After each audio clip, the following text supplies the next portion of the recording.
የጎጃም ፋኖ ከቦ ጨፈጨፈን ሲል ጀነራሉ ተናዘዘ። የአርበኛ ዘመነ ካሴ ኃይል ግስጋሴው አስፈሪ ሆኗል። ጌታቸው ረዳ በልጁ ስም ፓርቲ አቋቋመ። ኤርትራ የድሮን ማስወንጨፊያዋን አዘጋጀች። ደብረ ጽዮን በአስመራ ታይተዋል። ኮሎኔል መንግስቱ ተሸልመዋል። ፕሬዝዳንቱ ተደበደቡ። ሰላም ጤና ፍቅር በያላችሁበት ይድረሳችሁ። ውድ የብላክ ላይን ሚዲያ ቤተሰቦቻችን ብትሰሟቸው እናንተን ይመጥናሉ ብለን ያዘጋጀናቸውን እነዚህንና መሰል መረጃዎች እንደሚከተለው በዝርዝር ይዘን ስንቀርብ የሚባክኑ ደቂቃዎች እንደማይኖሩ በመተማመን ነው። አብራችሁን ቆዩ። ጄኔራሉ የጎጃም ፋኖ ጨፈጨፈን አለ አታስታርቁንም የሚል መጸንታ ተሰምቷል። የመከላከያ ሰራዊት የኃይል ስምሪት ኃላፊው ጄኔራል ተስፋዬ አያሌው ከጋዜጠኛ መሳይ መኮንን ጋር በስልክ ያወራው መረጃ ተጋልጧል። ጄኔራሉ የጎጃም ፋኖ እንደ ህወሓት ከቦ ጨፈጨፈን ያለ ሲሆን እርቅ አስፈላጊ ነውም ብሏል። እንደ ቋሪት አይነት የጎጃም ወረዳዎችን እኛ አንመራም ፋኖ ነው ያለው ጄኔራሉ ጋዜጠኛ መሳይን ከማርሻል ብርሃኑ ጁላ እንዲገናኝና ለብልጽግና እንዲሰራ ውትወታ አድርገዋል። ጋዜጠኛ መሳይ ከአብይ ጋር አልሰራም፣ ህዝቡን ለሚወጋ መከላከያ ድጋፍ አልሰጥም፣ በህይወቴ የሚጸጽተኝ አብይን መደገፌ ነው ሲል እንቅጩን ተናግረዋል። ጄኔራል ተስፋዬ አያሌው በ2016 ዓመተ ምህረት ልጁን 300 ሚሊዮን ብር ወጪ አድርጎ መዳሩ ይታወሳል። የጄኔራሉ ልጅ ስታገባ ድፍን ቦሌ መንገድ ተዘግቶ ነበር።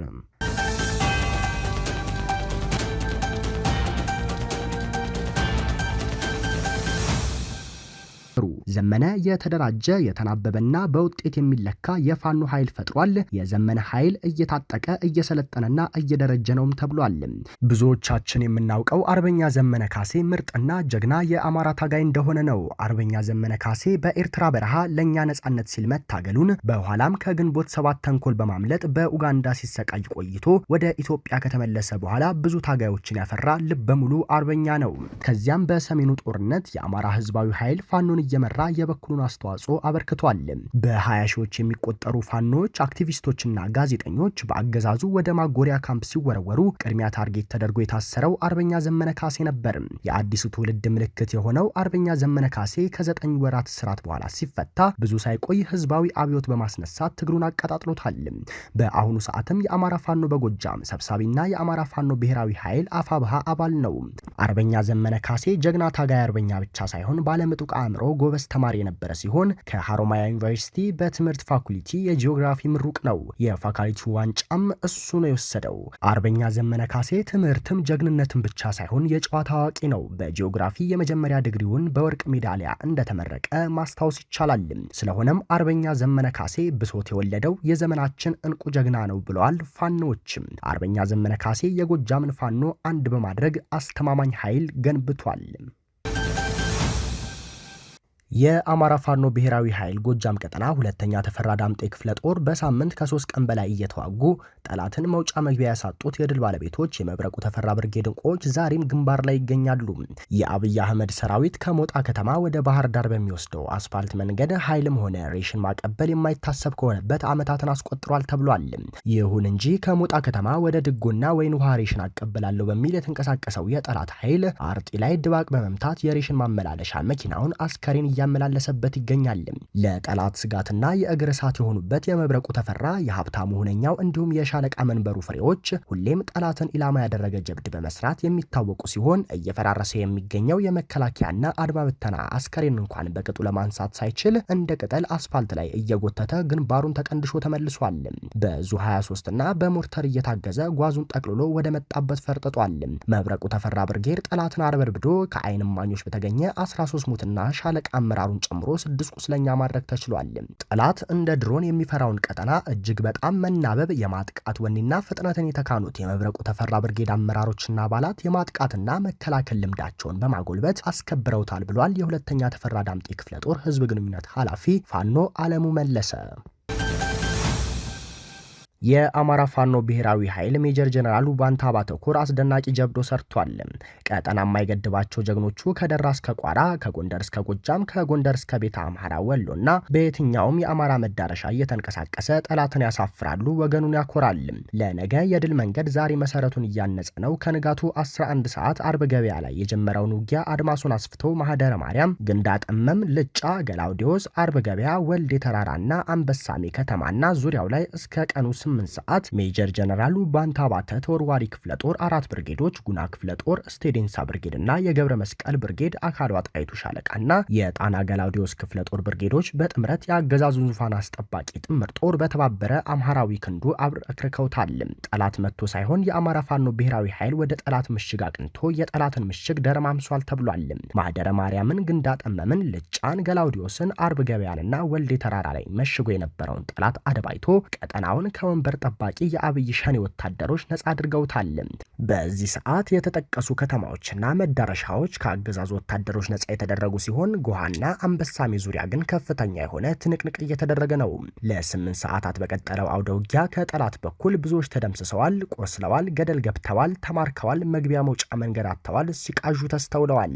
በቁስም በአካልም ከፍተኛ የሆነ ቀውስን ተከናንበዋል። በዚህ አውደ ውጊያ የአገዛዙ ምሽጎች የተደረማመሱት በጨበጣ ውጊያ በቦምብ በአርፒጂ 7 መሳሪያና ልባቸውን እስከ አፍንጫቸው ባስታጠቁ የውባንታ ባተ ልጆች አማራዊ የውጊያ ጥበብ ነው። ታጋዮቹ የውጊያ ጥበብን ከቀን ቀን በደንብ የተካኑበት፣ ጠላት እነሱ መጡ ሲባል የሚረድበት፣ ወገን የሚኮራባቸው፣ ጠላትም ሆነ ባንዳ የሚረድባቸው እውነተኛ የአባቶቻቸው ልጆች ናቸው። ሞረሽነትን በገብር የሚገልጡ አስታራውያንም ውባንታውያንም ናቸው። ይህ ውጊያ የተመራው በአርበኛ ቢራራ ደመሴ፣ አርበኛ አመኑ አለማንተ፣ አርበኛ ተመስገኑ ባንታባተ፣ አርበኛ ደርሶ ይሁኔ፣ አርበኛ ማሩና አርበኛ ቻላቸው አገኝ የተመስገን ጓዴ እውነተኛ ምትክ ነው። የሜጀር ጀነራሉ ባንታባተ ኮር ለጠላት ያልተመቸ የአውደ ውጊያ እቅድም በደንብ ያዘጋጃል።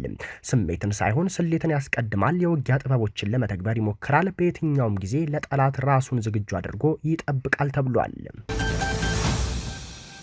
ኮሎኔል መንግስቱ ኃይለማርያም ተሸለሙ። የቀድሞ የኢትዮጵያ ፕሬዝዳንት መንግስቱ ኃይለማርያም የኢትዮጵያ ማህበራዊ ወዳጅነት ወይም ኢትዮጵያን ሶሳይቲ ፓርትነርሺፕ በተባለ ድርጅት የእውቅና ሽልማት ማግኘታቸው ታውቋል።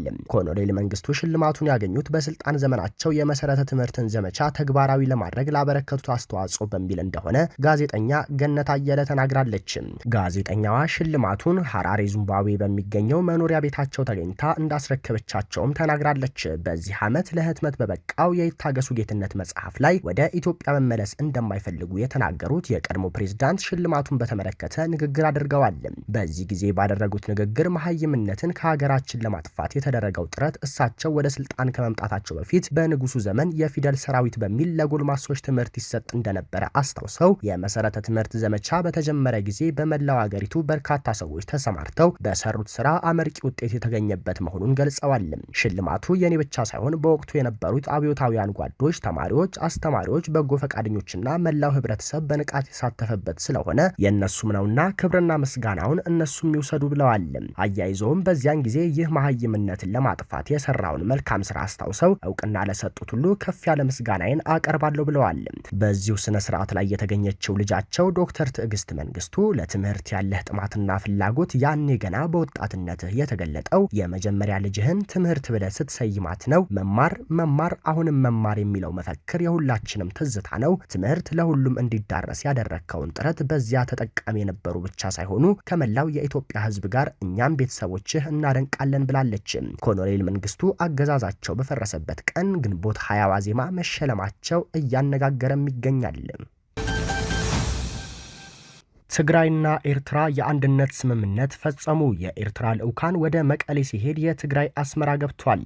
ሻቢያ እኔ እስከማውቀው ድረስ በታሪኩ እንዳሁኑ እጠፋለሁ ብሎ ሰግቶ አያውቅም ሲሉ አንድ ጀነራል ተናግረዋል። ህወሓት ወደ ሻቢያ አጠጋለሁ ካለ መንግስት ጠራኝም አልጠራኝም ግንባር ይጠብቀን ሲሉ የቀድሞ የትግራይ ክልል ጊዜያዊ ኮማንድ ፖስት አስተባባሪ ሌተናል ጀነራል ዮሐንስ ገብረ መስቀል ከኤንቢሲ ቴሌቪዥን ጋር በነበራቸው ቆይታ ተናግረዋል።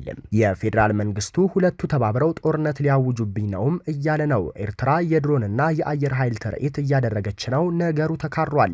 ወደ ትግራይ እንዲደርስ ከመሃል ሀገር የሚላክ ሸቀጥ ወደ ኤርትራ እየተላከ ነውም ተብሏል። ወደ ትግራይ ይደርሳል እየተባለ ከመሃል ሀገር የሚላክ ሸቀጥ ወደ ኤርትራ በህገወጥ መንገድ እየተላከ እየተሸጠ ነው ሲሉ ስማቸው እንዳይጠቀስ የፈለጉ የክልሉ ጊዜያዊ አስተዳደር አመራሮች ገልጸዋል። ከዚህ የህገወጥ ንግድ ጀርባ የህወሓት ታጣቂዎችና አመራሮች እንዳሉበት ተናግረዋል።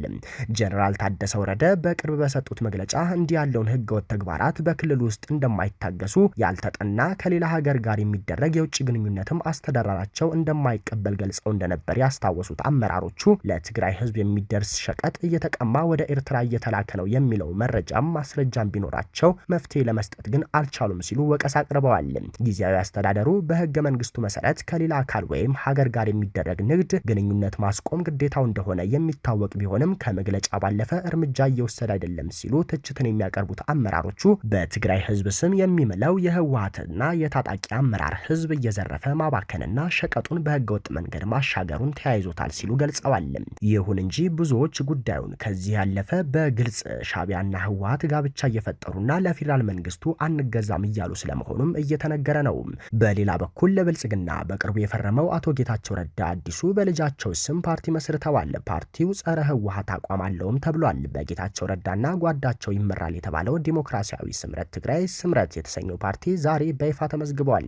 ይህ ከኢትዮጵያ ብሔራዊ ምርጫ ቦርድ ለስምሪት የተሰጠው ጊዜያዊ የምዝገባ ፈቃድ የሚያገለግለው ለቀጣይ 3 ወራት ብቻ ነው ተብሏል። ጊዜያዊ የምዝገባ ፈቃዱ የፖለቲካ ፓርቲውን በቋሚነት ለማስመዝገብ የሚያስፈልጉ ተግባራትን ለማከናወን ብቻ እንደሚያገለግል ቦርዱ አስታውቋል።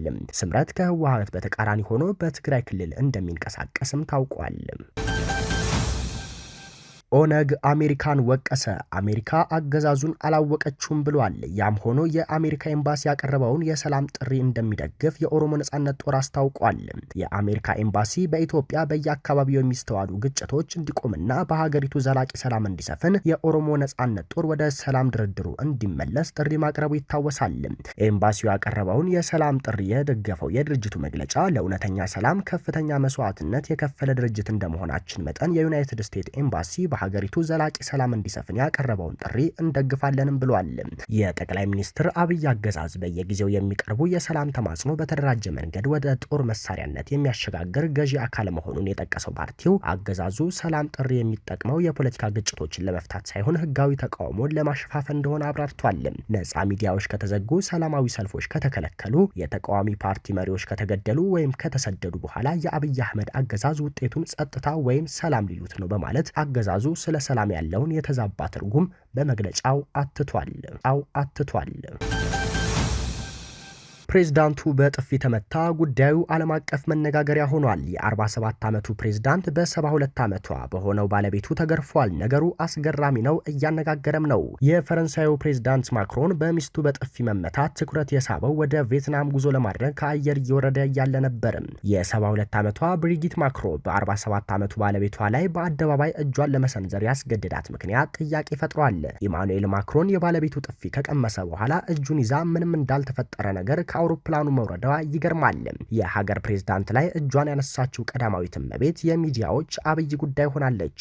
ማክሮን ግን ጉዳዩን አስተባብለዋል። እየተቀላለድን እንጂ እየተደባደብን አይደለም፣ ነገር አብርዱ ሲል ለፈረንሳይ ሚዲያዎች ገልጿል። ውድ የብላክ ላይን ሚዲያ ቤተሰቦቻችን ለዛሬ የነበሩን መረጃዎች ይህንን ይመስሉ ነበር። ሌሎች ወቅታዊና ፈጣን መረጃዎችን ለማግኘት ሰብስክራይብ በማድረግ ቤተሰብ ይሁኑ። ሰናይ ጊዜ